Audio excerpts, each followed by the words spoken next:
Which immature decisions I've made that led me to a mature business. Um, how I refused Silicon Valley companies, Silicon Valley investors, how I decided to work from home and let everyone else work from home, and how Nozbe started with limits and problems, and how we dominated mobile apps while not having our own mobile app. All of that, all of my immature decisions when running Nozbe, when turning this week 18 years of Nozbe. I'm going to share them here in this podcast. So you'll learn that running a business is not as conventional as you might think. Hi, I'm Michael Sliwinski, founder and CEO of Nozbe. And yes, this month, Nozbe is turning 18 years of age. And today, in this 58th episode of No Office Podcast, I'm going to give you a little bit of a Nozbe story, but with a twist, showing you like how we turned mature 18 years by making many immature decisions. For all these listening, I'm going to also share here a short presentation on YouTube. So if you want to join on YouTube, you'll see a short presentation, but you don't need it to listen to the audio version of this podcast. And remember, if you like this podcast, make sure to like and subscribe. And this way, um, all your fellow entrepreneurs, your friends who are running businesses, could listen to me, um, showing you that you can run a business your way, making decisions which are not straightforward, and yet celebrate 18 years and thriving. All right, let me share my presentation now. Okay, so let's start with the beginning. I failed several times trying to launch a business, and when I did launch in Nozbe, uh, I was already like a seasoned failure as an entrepreneur. I always a marketing consultant, and I didn't believe that finally I would have this business. But Nozbe was different because I built it for myself first. I'll build it inspired by an app, no, but a book, Getting Things Done by David Allen initially, and I made a simplified version of what he wrote in the book just for me. And later I launched it as Nozbe.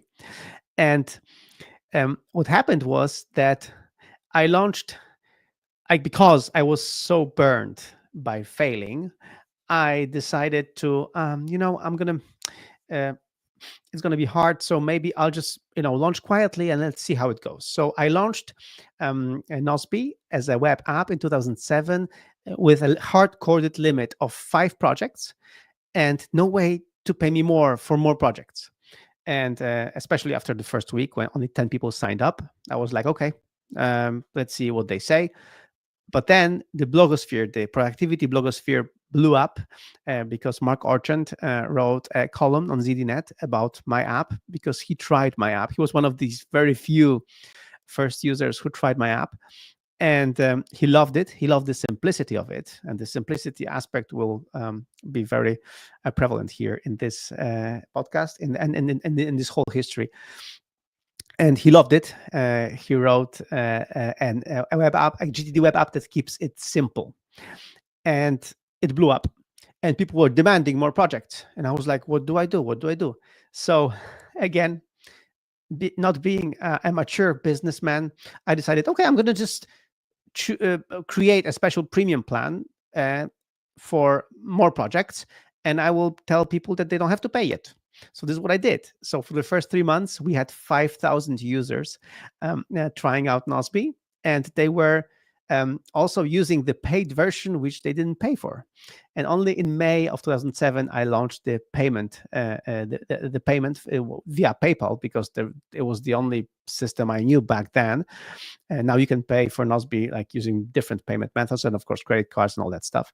And only then I got my first 100 paying customers, and from there it's the rest is history. But yeah, I launched a web app that I thought was great, but I limited it much. And then I had to just, listen to customers. And this is also the story of my life, that I had to just listen to customers, and they told me what they wanted. And then I had to decide if I wanted to implement what they wanted. So yeah, that was my first kind of immature decision of launching early with all these limits and all these problems and not being able to get the money. Now you can pay for Nozbe using the Apple Pay, using in-app purchase on a mobile app, all that stuff. But back then, you couldn't. But yet, people loved it. People loved the simplicity of Nozbe, and this is how it all started. All right, second immature decision.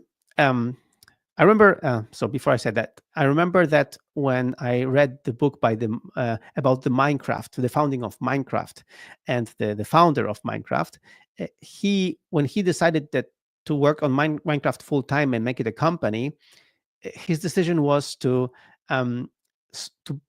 rent an office so that he could really, he could be like a real company. So I did not do that.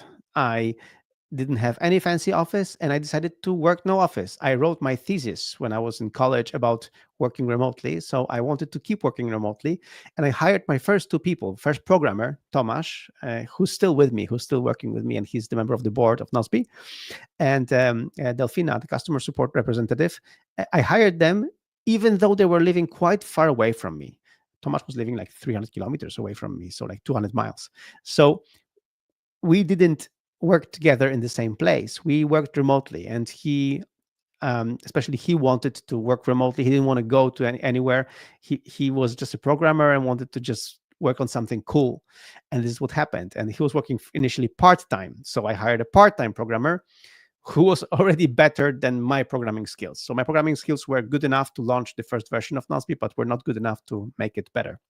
That's why I invited Tomasz and later Delfina. And that's the thing.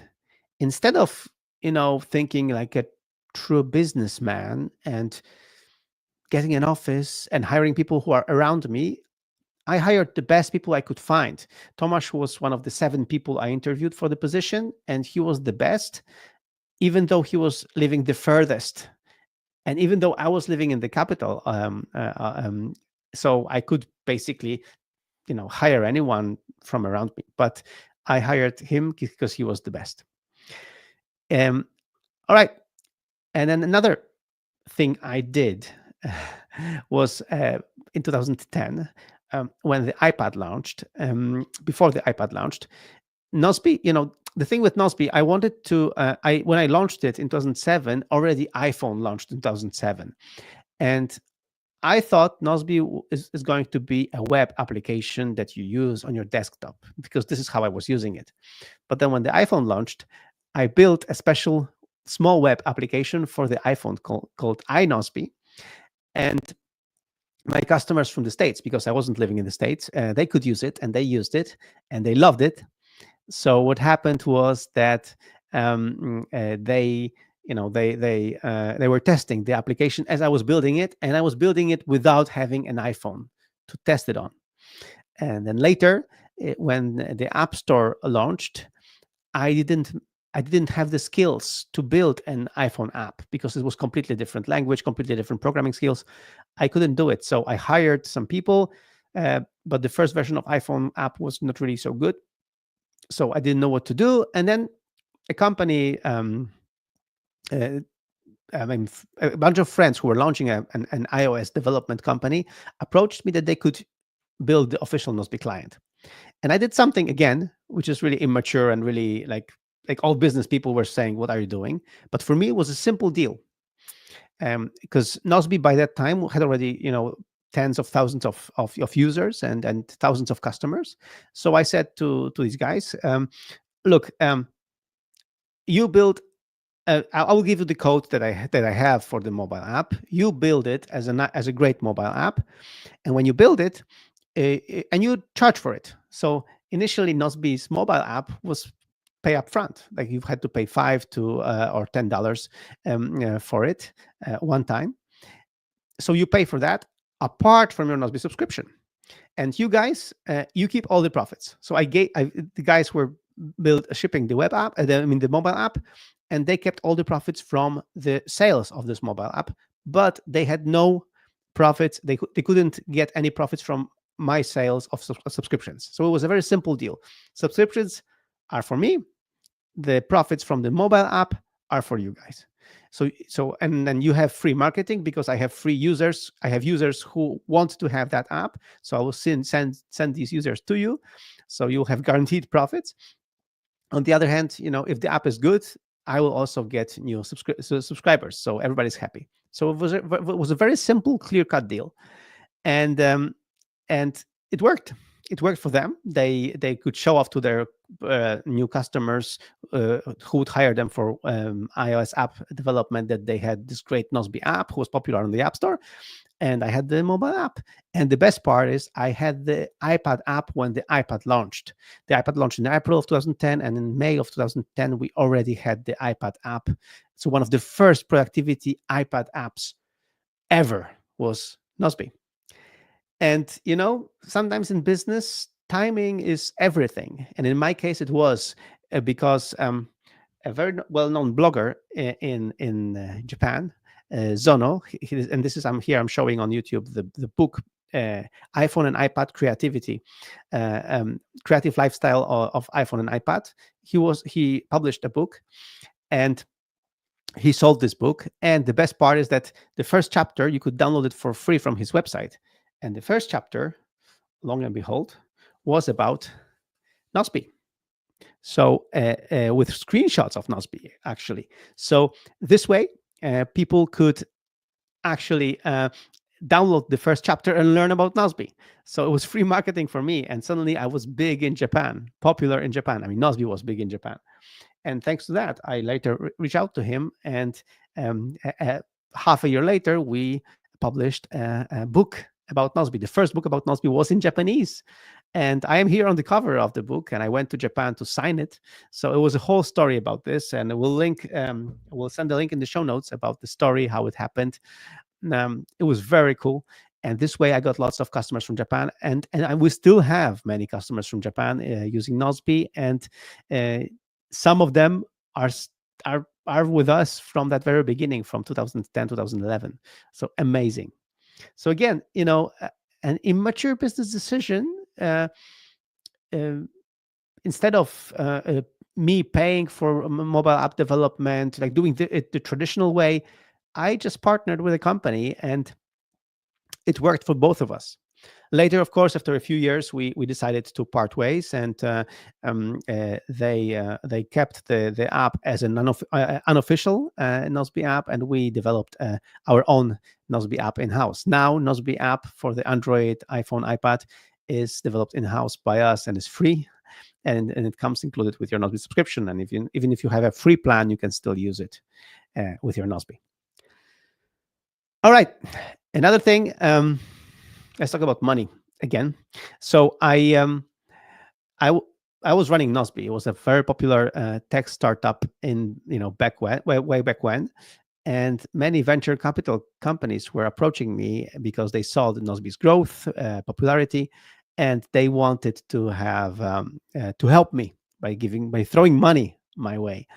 And I was in several advanced talks with several VC companies, but in the end, I decided not to do it. I decided to keep bootstrapping the company, so keep just um, doing it my way and not getting the investments, even though the additional money might have helped me promote Nozbe better and make it grow better. But I was actually afraid of losing control of Nozbe, and one of our values is freedom, and I wanted to be free to have control of how Nozbe is developed. And I didn't want to be forced to just set up an office because VCs, the venture capital companies, thinks that they should. And I've heard some of the VCs saying that if you take our investment, you have to have an office near us so we can help you or control you, whatever that means. So in the end, I decided not to take investment, and as the French would say, je ne regrette rien. So I don't regret anything. I don't regret it. I think it's great that we still are profitable. And for me, it's the proper way that the customers, our users, are paying for Nozbe. They are my investors. They tell me what to do. I mean, they don't tell me what to do, but they give me ideas, and they like our independence.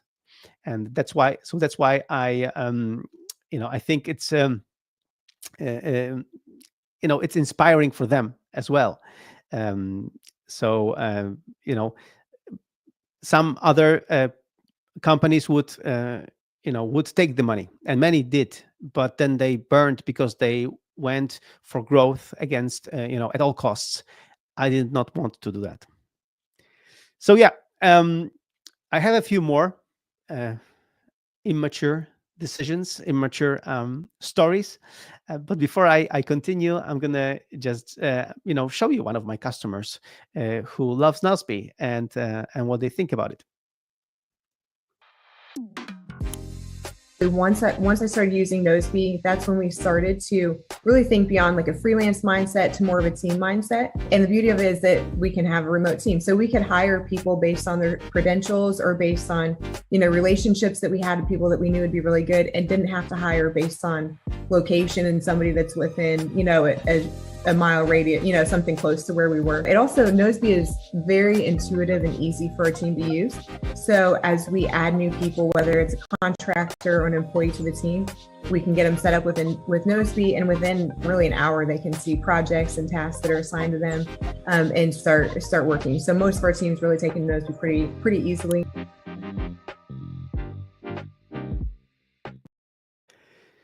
So yeah, that was our idea, to keep Nozbe simple, to keep Nozbe easy to use, to help smart business owners set up quickly and also onboard their team quickly without schooling, teaching, like all of that. So speaking of that, I was even approached by Evernote, my favorite productivity app. I was a very avid Evernote user and Nozbe user, and I was the leader of the idea of making these two apps work together. And I met the CEO of Evernote on one of the conferences, and we talked about it. And then later, we came up with this idea of how to have a cool Evernote integration. And we still support Evernote, even though it was sold now to a different company. But we still support Evernote. And at that time, in 2011, 12, no, Evernote was very popular, and they wanted to. They saw the integration they loved it, and they thought that they could, actually get me on board and buy Nozbe. And we talked. I went to see them. It was great. It was fun. But in the end, I decided against it because, again, freedom. I wanted to just keep doing what I'm doing, and um, um, I the thing is, when you launch a business, it's not always you don't always get this idea. I mean, as a businessman, you have many ideas, but it's very hard to find this sweet spot when you have an idea of a product that works and people are willing to pay for, and they use it and they love it. And I had that, and people were paying me good money for this. I mean, no, Nozbe is pretty inexpensive, but with thousands of customers, it's okay. And I loved it. I don't need to be a billionaire. I mean, I just was making good money, having fun, and working from home, like working my way. And I decided, even though moving to the Silicon Valley would be very tempting, and joining Evernote would be very tempting, in the end, I decided against it. Now, in hindsight, it was, of course, a good decision, because Evernote later didn't take off as quickly as they thought they would. They didn't go to IPO. They didn't, blow up like they were supposed to. So I think I did well. But at that time, even when I consulted my mentors, they all said, keep doing what you're doing, because you have something great here. And I agree. And 18 years later, I'm still excited about working on Nozbe. So speaking of other decisions, every programmer, or every major programmer, senior programmer, every basically software owner tells you never to rewrite your software, because your software is complicated. When it's been done over many years, and you should just keep improving it but never rewrite it. And I did not listen, and I let my programmers rewrite Nozbe. And we launched as Nozbe Teams initially, this new Nozbe, and now it's called just new Nozbe. And the old Nozbe is called Nozbe Classic, and we have still thousands of customers using Nozbe Classic, but many of them are migrating. We made the migration very easy now to the new Nozbe, because the new Nozbe is the new thing. And we knew that with the technology that we had and with the ideas that we had, we came to a ceiling, and we needed to do something new and something else. That's why we wanted to try new technology, which would be much better for mobile. And new Nozbe is much faster on the mobile phones and on uh, um, on the iPads and all these devices. And as you know, Nozbe works offline. So even if you use Nozbe on your mobile device and you have no internet connection, you can just add your tasks, reorder your tasks, and they will sync later when they have the connection. So we wanted to make this experience really great for our users. So yeah, so I I did make lots of mistakes with the rewrite. So we launched too early. Like there's so many things. I'm probably be writing something about this at some point on my blog. How many mistakes I've made with the rewrite. But in the end, it paid off. Now Nozbe is taking off again. We are seeing great customer growth. We are seeing lots of migrations from Nozbe Classic to the new Nozbe. So it's all, in long term, it all pays off. Sometimes there are rough patches, as they are, but now in long term, it pays off. And now we're turning 18 and we're thriving. So yeah, that's great, I think. And not only do we work from home, we only work 4 days a week, because on Fridays, on Fridays, we technically also work, but on Fridays, it's not day-to-day work. On Fridays, we have Mighty Fridays.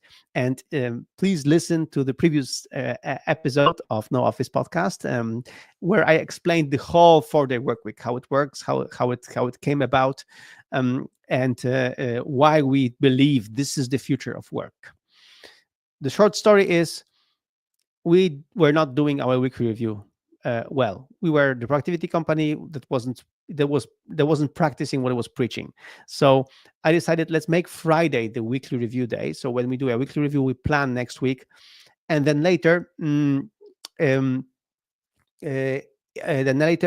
it's after you've done your weekly review, you should focus on your personal development. So this way you can learn new things, new skills, be better. And in my last episode of No Office Podcast, I'm quoting some examples, how many of our team members came with cool ideas on Fridays. They develop new skills on Fridays. They change their careers even on Fridays. So listen to that. But I think, and I strongly believe, we need a buffer. We need a place that like that, because there's always lots of work. There is not enough time for work. So it's really important that you work as much as you can, but you have this buffer where you can get organized. So do a weekly review, clean your desk, clean your stuff, and also focus on your skills. And we also tell it to our customers that on Fridays, why don't you just schedule an hour to go through our Nozbe help pages, watch our tutorials, watch our videos, and you learn how to use Nozbe better. So next week, when you start your next week, you'll know how to use our app better, because our app, Nozbe, is very simple to use. There's a very clear structure of projects, tasks, and all these tasks have parameters and comments. So projects, tasks, and comments. But there is much behind this simplicity. There is much power. We have so many cool features, and more are coming, hidden behind this simplicity. So it would be great to discover them, to discover these things, and this way you'll be able to be just better, to manage your tasks better, to manage your life better next week when you do a Friday, hour for Nozbe tutorials or Nozbe help page. And then, do that with all your tools that you're using. I just got a new app for my Mac, which I'm gonna also on Friday study to take advantage of it, and not just take advantage of one cool feature, but many features. All right, so basically I'm closing up here, and one of my um, to give you the idea that running a business doesn't have to be so mature and so serious. um, we don't have a mission statement. We just have four core values, and our four values are PSFF. I mean, I know Americans like the acronyms that they mean something. Here is the PSF, which doesn't look very professional. Again, very immature. It's passion, simplicity, freedom, and fairness. And passion, because we're passionate about productivity. We're passionate about getting things done, about helping our customers get things done. And it's a great privilege, but also great. Eh, it's really something to behold, because people wake up every day and they launch Nozbe, and then they have all their tasks, all their hopes and dreams. And we have to make sure that they see that it syncs, that everything works, and they can get stuff done. They can get their reminders on time, get their meetings on time, everything. So we are passionate about it, and this is our core value. This is why after 18 years of running Nozbe, I'm still passionate about it. And then simplicity, as you've heard many times here, I'm trying to make everything simple. Now we also have a simple payment plan. There is a premium plan. There is a business plan. In premium plan, you can only have one premium workspace. In business plan, you can have unlimited premium workspaces. It's we don't nickel and dime. Recently, I got an email from a customer who's on the Nozbe business plan, and he asked me how many workspaces he can have, because it doesn't show. And I said, look, man, you can have as many as you want. Of course, it's your business decision how many, how you want to divide your team members and everything. But knock yourself out, try new workspace, and see how it goes. So really, simplicity is the key. And again, this simple structure of projects, tasks, and comments. We are right now working also on redesigning a little bit a new Nozbe to make it even simpler to use, so that it's really like approachable and very easy for everyone. And freedom, because we're free to work from anywhere. We are working from home. We are free of obligations from not only from investors or some other companies, but also we have structured the deal, the pricing as such that our ceiling is 200 users. You can have more than 200 users, but you're still going to pay the same money for 200 users for Nozbe, because we don't want one customer also to dominate us. So we are not interested in chasing deals for millions of dollars, because then we would have to basically build a different version of Nozbe for these customers, and we don't want that. So again, this is our freedom also, and our simplicity. And fairness, because we want to be fair. We want to be fair to our customers. We want to be fair when we record the podcast, that what I say is what I do, and not what I want you to believe that I do. So completely fair, completely upfront. We are not completely 100% transparent with everything, but with most of the things. Also, we have a fair salary structure. We have a fair salary formula, which is transparent. The formula is transparent, so people on my team know that how much they are earning and how much they can earn, and how their peers are not are earning more or less, because there is no like negotiation. Like it's just fair. And also we are fair with our pricing to our customers. And as you know, if you upgrade to a higher plan, you add a new team member to your Nozbe team, you don't have to pay anything. We automatically calculate new expiry dates, so new renewal date, and that's it. So it's really easy, simple, and fair. Fair and square. So, and again, I said we don't have any additional, add-ons or additional things to charge for. So these core values are something that we believe in. It's something that we that are that we base our decisions on. So, yeah, We have four core values. That's why we are making immature decisions. But then again, we managed to stay afloat and thriving now after 18 years. And I can't wait for what other more 18 years again will bring. I don't know how much I'm going to work on Nozbe for these years to come, but I don't see why I wouldn't, because running this company is a marathon. 18 years in business, even though uh, maybe Nozbe is not as successful as different companies, but again, for me, the best way is to measure myself against my past self. And I think we've come a long way, and I'm still excited about this. And I thank everyone who is a part of Nozbe and who has a Nozbe account and is using Nozbe every day. And if you are not an Nozbe user, but you've listened to this podcast and you also believe in what we believe, so I do encourage you to set up an account, and I'll give you a bonus. And this bonus will let you use Nozbe for free for 2-3 months, depending, of your team size. So make sure to get the bonus and to sign up for Nozbe. And please like, subscribe, and share this podcast with everyone who you think would resonate with the immature way we're doing business.